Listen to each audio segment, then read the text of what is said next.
오늘 말씀 제목은 큰 구원을 베푸신 하나님, 큰 구원을 베푸신 하나님이란 제목으로 말씀을 나누겠는데요. 이렇게 제목을 잡은 것은요, 18절에 삼손이 그 기도 내용에 이렇게 고백이 나오기 때문이죠. 예, 그래서 18절에 삼손이 목이 말라서 여호와께 부르짖었는데 주께서 종의 손을 통하여 이 큰 구원을 베푸셨다라고 말하고 있기 때문이에요.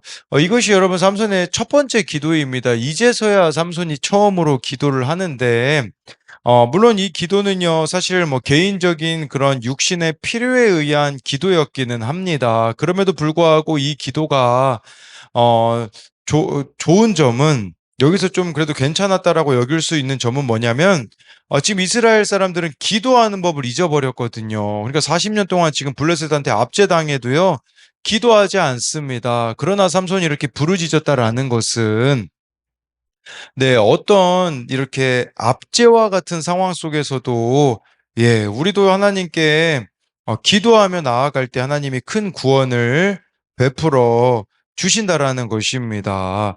예, 그래서 이 큰 구원을 베푸시는 하나님을 우리가 그러면 경험하려면 어떻게 해야 되냐면요. 첫 번째로는요. 남 탓을 멈추어야 됩니다. 이 남 탓을 멈춰야 큰 구원 베푸신 하나님을 계속해서 경험할 수 있거든요. 1절인데요. 얼마 후 밀 거둘 때에 삼손이 염소 새끼를 가지고 그의 아내에게로 찾아가서 이르되 내가 방에 들어가 내 아내를 보고자 하노라 하니 장인이 들어오지 못하게 하고 해서요. 삼손의 결혼식은 어제 말씀해 보면 취소된 것으로 보입니다. 왜냐하면 삼손이 그 수수께끼를 냈는데 그 수수께끼에 대한 답을 아내가 이제 가르쳐 달라고 해서 말해줬더니 아내가 이제 블레셋 사람들에게 이야기를 하니까 이제 삼손이 수치당했다라는 것을 정말 못 견뎌가지고 예, 그냥 집을 떠났거든요. 그러니까 당연히 결혼이 취소된 것으로 보이죠. 이 삼손이 예, 사실 어 자기가 이렇게 화내고 떠났기 때문에 이런 일이 발생했는데 참 자기 모습은 보지 못하고 있다라는 것을 볼 수 있어요. 삼손이 결혼에 실패한 것으로 딥나를 잠시 떠났지만 혼인 관계를 완전히 정리할 생각은 없었다라는 것을 알 수 있습니다. 그러나 여러분 이 혼인 관계는 불신 결혼이었기 때문에 하나님이 기뻐하시지 않는 결혼이었기 때문에 삼손은 이 부분에 있어서 완전히 정리를 해야 되었다라는 것을 우리가 생각해 볼 수 있겠죠. 그런 의미로 생각해 볼 때요. 저와 여러분들에게 지금 완전히 정리해야 되는 게 있는데 정리하지 못하고 있는 것은 무엇이 있는가? 이 정리하지 못한 것을 뭐라고 표현할 수 있겠습니까? 지금 내가 자기 객관화가 안 되고 있는 게 무엇이 있는가? 이걸 보자라는 거죠. 저도 어제 그래서 여러분들 뭐 이게 좋지 않은 감정이 들 수 있고 여러 가지 부분에 있어서 지금 정리되지 못한 어떤 관계들 예, 그게 무엇이 있는가 생각해 봐야 되죠. 저도 어제 유튜브로 설교 들으시는 어느 분과 어제 만나서 대화를 했는데 그 가운데 저에게 정리되지 못한 감정을 좀 정리하는 시간이 있었습니다. 그분은 예전에 김양재 목사님의 설교를 들으시다가 듣지 않으신다고 하셨는데 왜 그런지 들어보니까요. 마지막에 김양재 목사님이 기도하실 때 매번 우셔서라고 하였습니다. 제가요, 그래서 그것에 대해서 설명을 해드릴 수 있었는데 그 QTM 사옥 입당 예배 때 김양재 목사님이 검은고, 첼로, 건반, 축주를 보시는데 우시는 것을 보았습니다. 그래서 이후 목사님과 대화할 기회가 있어서 왜 우셨는지를 물어보니까 저는 뭐 김양재 목사님이 음대를 나오셨기 때문에 뭐 연주가 감동적이셔서 우신 것이 아니냐라고 물어봤는데 목사님은 그것이 아니라 연주하시는 분들의 사연을 알기 때문에 우시는 것이라고 하였습니다. 그래서 제가 어제 그분에게 이야기를 해드렸거든요. 성도들의 사연을 알기 때문에 우시는 거라고 하였습니다. 저도 설교하다 보면 저도 모르게 이제 울컥하는 부분들이 있습니다. 그것에 대하여 좋지 않게 이렇게 반응하시는 분들이 있다라는 것도 저도 알고 있습니다. 그래서 저도 그것에 대하여서 좋지 않은 생각으로 좀 가져갈 수 있는 부분들이 있었었거든요. 근데 어제 그분과의 대화를 통해 생각하게 된 것은, 예, 저도 좀 자기 객관화가 되어져야 되는 부분이 있다라는 것을 좀 보게 되었어요. 두 가지를 저는 좀 생각하게 되더라고. 하나는, 좋지 않은 반응들이 있을 수 있다라는 것을 당연히 여겨야 된다라는 것을 첫 번째로는 깨달았고요.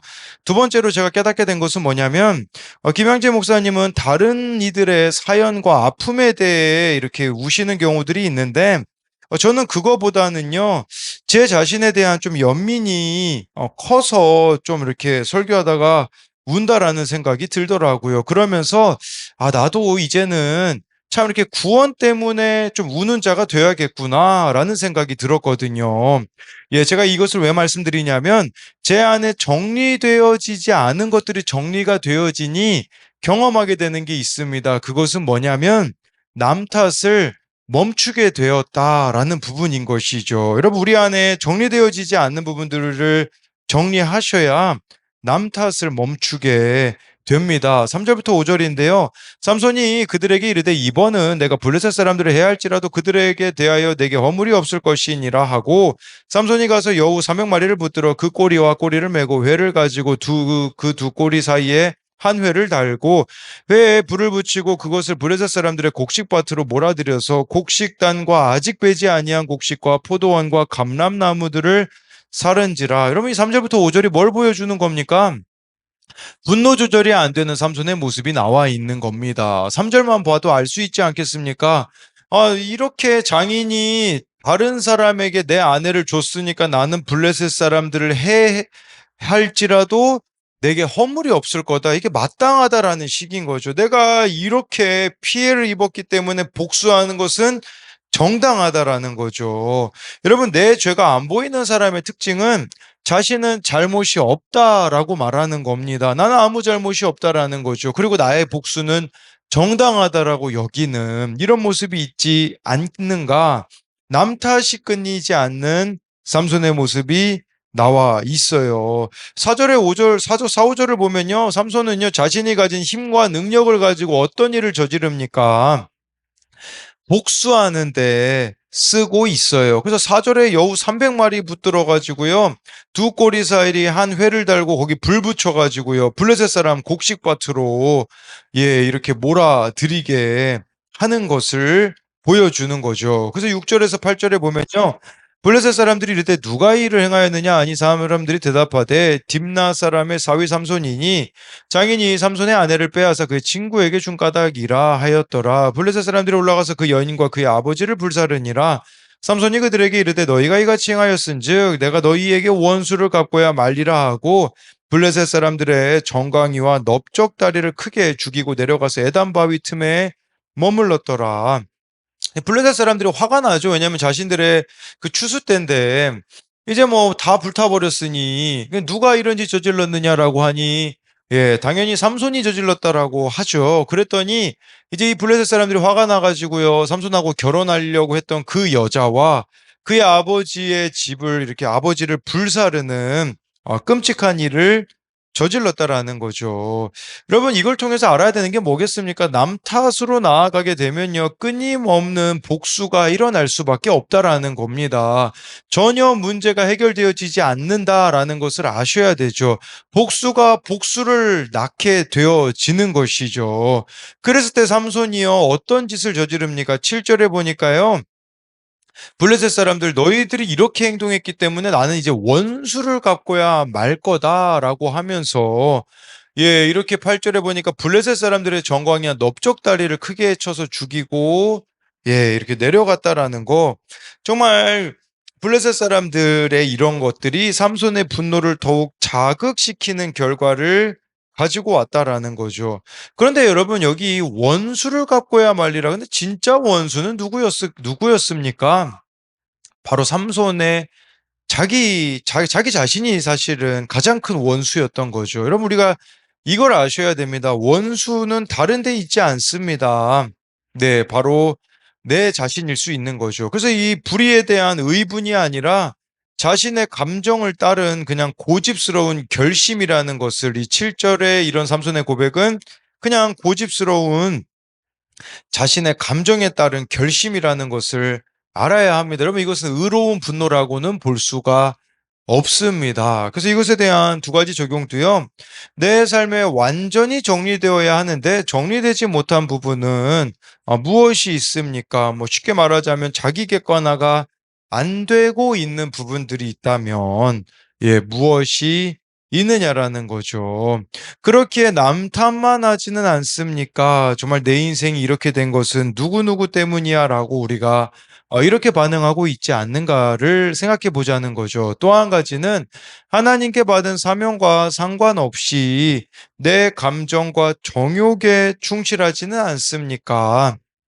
부정적인 감정에 휩싸일 때 말씀을 먼저 떠올릴 수 있습니까? 이 부정적인 감정이 우리들 가운데 있을 일들이 왜 없겠습니까? 근데 그때 정말 좋아요, 여러분들이요.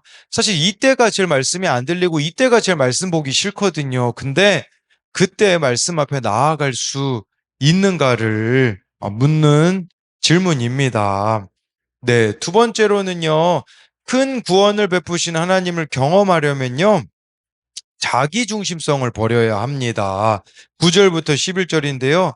이에 블레셋 사람들이 올라와 유다의 진을 치고 레이에 가득한지라 유다 사람들이 이르되 너희가 어찌하여 올라와서 우리를 치느냐 그들이 대답하되 우리가 올라온 것은 삼손을 결박하여 그가 우리에게 행한 대로 그에게 행하려 함이로라 하는지라 유다 사람 3천 명이 에단 바위 틈에 내려가서 삼손에게 이르되 너는 블레셋 사람이 우리를 다스리는 줄 알지 못하느냐? 내가 어찌하여 우리에게 이같이 행하였느냐 하니 삼손이 그들에게 이르되 그들이 내게 행한 대로 나도 그들에게 행하였노라 하니라.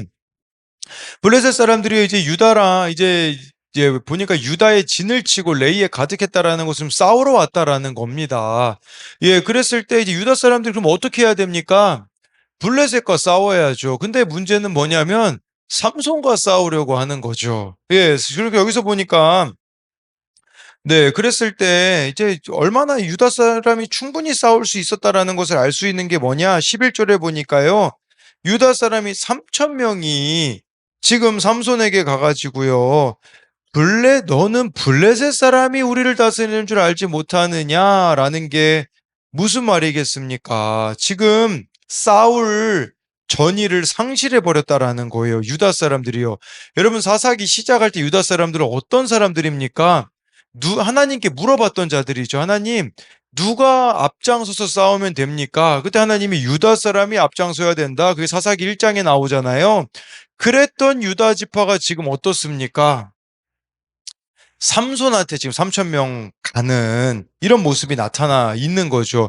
그러니까 이렇게요. 블레셋 사람들의 지배가 오랫동안 지속되다 보니까 모든 저항력과 저항 의지를 상실해 버린 것이라고 볼 수가 있는 것이에요.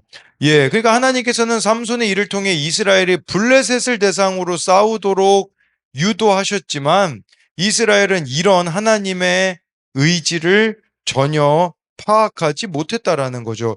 뭐 아주 쉽게 말씀드리면요. 길들여졌다라고 볼 수 있어요. 우리도 마찬가지지 않습니까? 이제는 죄와 싸울 의지를 그냥 상실해 버린 거예요. 그러다 보니까 하나님을 향한 오히려 이렇게 불신으로 나아가게 되어지는 모습이 나타나 있는 거죠. 12, 13절에요. 그들이 삼손에게 이르되 우리가 너를 결박하여 블레셋 사람의 손에 넘겨주려고 내려왔노라 하니 삼손이 그들에게 이르되 너희가 나를 치지 아니하겠다고 내게 맹세하라 하매 그들이 삼손에게 말하여 이르되 아니라 우리가 다만 너를 단단히 결박하여 그들의 손에 넘겨줄 뿐이요 우리가 결단코 너를 죽이지 아니하리라 하고 새 밧줄 둘로 결박하고 바위 틈에서 그를 끌어내니라 라고 말씀해 주고 있어요. 유다 사람들은요, 오히려 지금 동족인 이 삼손을 대적에게 넘겨주려고 하고 있는 모습을 통해서 알 수 있는 것은 뭐냐면, 안일한 삶에 만족하고 있다라고 볼 수 있어요. 그들은 가나안 땅에서 대적을 쫓아내는 싸움을 전혀 하려고 하지 않는 거죠. 그냥 안일한 채로 살아가기를 원한다라는 거죠. 여러분, 근데 이것이 우리들에게도 해당될 수 있는 것이에요. 영적 싸움을 전혀 삶에서 싸우지 않는 거죠. 여러분, 영적 싸움을 싸우지 않는다라는 게 무슨 말이겠습니까? 말씀과 기도 없는 삶을 그대로 살아가는 거. 이게 바로 영적 싸움을 싸우지 않는 현실 안주를 택하는 모습이라고 볼 수가 있어요. 여러분 이들이 근데 아까 제가 3천 명이었다고 하잖아요. 사실 이 3천 명 블레셋하고 싸웠으면 엄청날 겁니다. 왜 그러냐면 이후에 제가 말씀드리지만 삼손이 1,000명을 죽이거든요. 블레셋 사람을요. 근데 지금 유다 사람은 3천 명이에요. 이 3천 명하고 삼손이 같이 싸웠다면 그 이상의 사람들을 정말 대적들을 무찌를 수가 있었겠죠. 근데 이들은 이 유다 지파 사람들은 싸우려고 하지 않고 오히려 삼손을 있잖아요. 피해를 주고 분란을 일으키는 골칫거리로 여기고 있는 유다 사람들의 모습이 나타나 있는 거예요. 그랬을 때 여러분 이들이 어떻게 합니까? 삼손을 오히려 결박해서 블레셋 사람에게 넘겨주는 일을 이 유다 사람들이 저지른다라는 것이죠. 예. 그래서 15절부터 이제 17절에 보니까요. 삼손이 나귀의 새 턱뼈를 보고 손을 내밀어 집어들고 그것으로 전명을 죽이고 이르되 나귀의 턱뼈로 한 더미 두 더미를 쌓았으며 나귀의 턱뼈로 내가 전명을 죽였도다 하니라. 그가 말을 마치자마자 턱뼈를 자기 손에서 내던지고 그곳을 라말레이라 이름하였더라. 여러분 이 삼손이요. 나귀의 이 새 턱뼈를 가지고서 1,000명을 죽였대요. 이것이 의미하는 게 뭘까요? 첫 번째는요. 여러분 이 지금 새 턱뼈는 그 뼈가 아직 마르지 않아 단단하지 않았다라는 거거든요.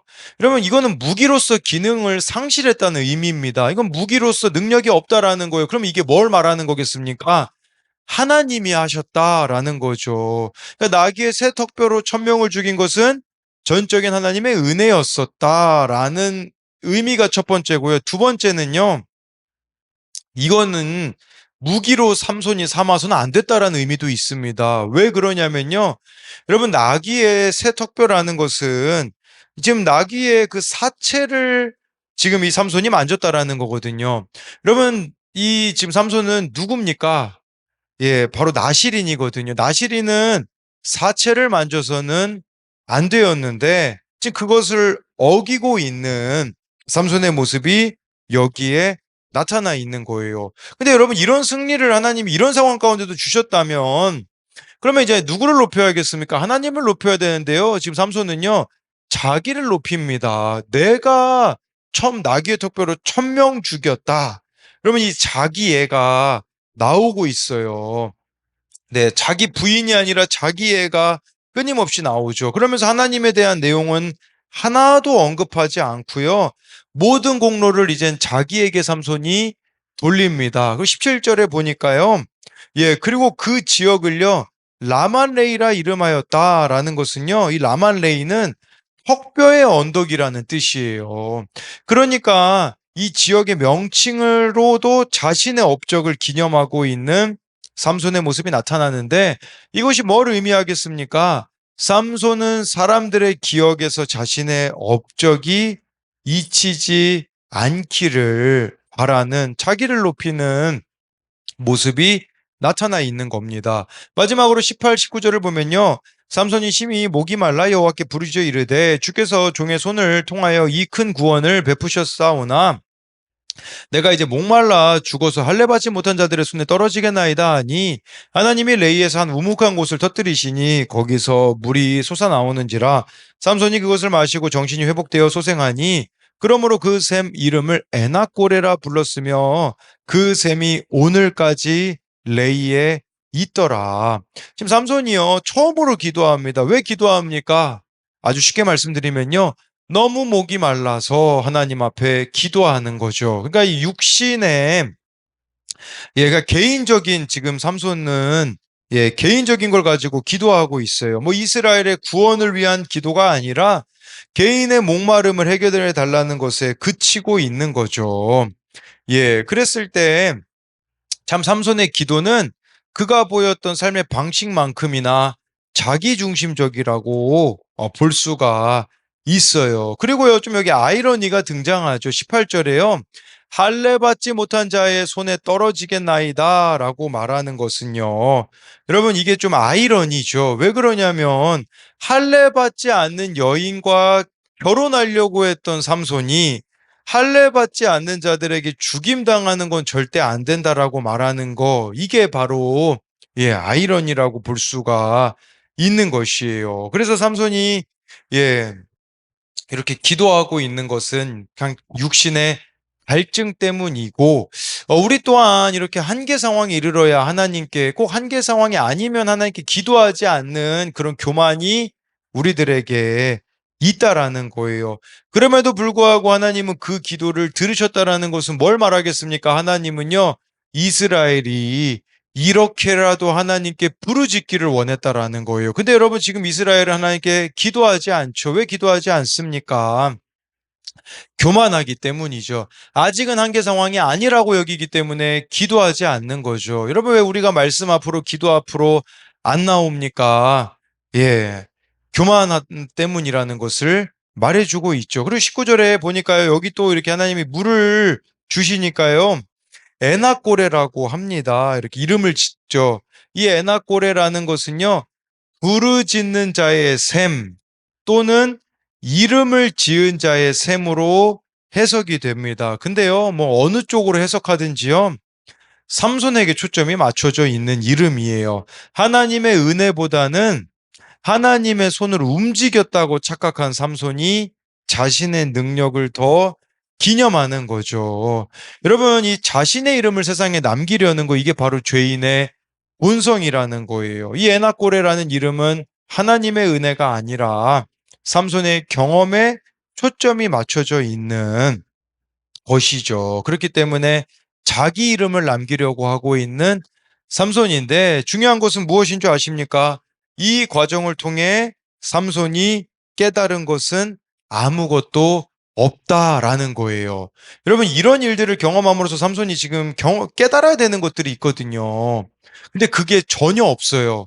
그가, 내가 이렇게 불신 결혼하려고 했던 게 이게 큰 문제구나, 뭐 이런 것도 전혀 못 깨달으니까 내일 말씀에 보면요, 똑같은 행동을 반복하거든요. 이 모든 과정 가운데 깨달은 게 아무것도 없는, 그러니까 자기 중심성을 버리지 않으니까요, 깨닫는 게 아무것도 없는 거죠. 그래서 우리 또한 여러 가지 사건들을 통하여서 하나님이 가르쳐 주시는 것이 있는데, 아무것도 깨닫지 못하고 참 옛생활로 돌아가 버리는 그런 모습이 있지 않는가, 이걸 또 우리가 생각해 볼 수 있습니다. 그래서 이것에 대한 두 가지 적용은요, 죄로 인한 영적 무감각으로 하나님이 주신 구원의 기회를 스스로 저버린 적은 없습니까? 이것은 아까 그 유다 지파 3천 명이 블레셋하고 싸웠으면 얼마나 좋았겠습니까? 근데 삼손 잡아 바치는데 3천 명이 투입됐다라는 거죠. 그래서 우리도 이런 구원의 기회를 놓친 적이 없는가? 또 한 가지는 하나님이 큰 구원을 베푸셨음에도 내 능력으로 했다면 자랑하는 일은 무엇입니까?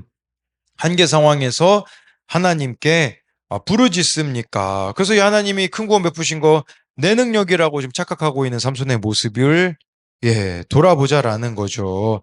기도하겠습니다. 살아계신 하나님, 오늘 말씀에 보면 정말 삼손이 이 아내를 찾으러 갔을 때 장인이 다른 사람에게 삼손의 아내를 준 것은 삼손이 분노하고 더 이상 돌아올 것 같지 않는 것처럼 행동했기 때문인데, 삼손이 자기 자신의 모습이 안 보이니 남 탓으로 나아가게 됨을 봅니다. 남 탓을 하게 되니 분노에 사로잡혀서 정말 다른 사람을 힘들게 하는 그런 삼손의 모습이 우리들 가운데 있음을 봅니다. 정말 하나님의 말씀을 통하여서 하나님 앞에서 자기 객관화가 되어지지 않으니 나의 인생이 이렇게 된 것은 누구누구 때문이라고 하면서 그 분노를 사그라들지 못하여 나를 죽이고 다른 이들을 죽이는 그런 길로 나아가고 있는 모습이 있다면 하나님께로 돌이키게 하여 주옵소서. 하나님은 정말 말도 안 되는 방법으로 삼손을 통해서 일하셨지만 삼손이 그것이 자기 잘남으로 된 것이라고 여기고 있는 모습을 삼손이 지은 그 지역 이름과 셈의 이름을 통하여서 볼 수 있습니다. 하나님, 정말 하나님께서 우리들에게 말도 안 되는 은혜를 베풀어 주실 때마다 자기 중심성에 사로잡혀서 자기를 드러내려고 하는 것이 아니라 자기를 부인하고 그 가운데 정말 하나님이 행하셨다라는 것을 기념할 수 있는 자가 되게 하여 주시고, 이 모든 과정 가운데 삼손이 정말 깨달아야 되는 것이 있는데, 나의 이런 부족함과 잘못됨을 통하여서도 하나님이 일하셨구나 라고 깨닫고 이제는 돌이켜야 되는데, 그런 것이 아무것도 없는 삼손의 모습을 봅니다. 정말 하나님께서 나에게 말씀하시는데, 사건을 통하여서 상황을 통하여 말씀하시는데 아무것도 깨닫지 못하는 자가 되지 않을 수 있도록 하나님 우리 가운데 은혜를 베풀어 주시고, 오늘도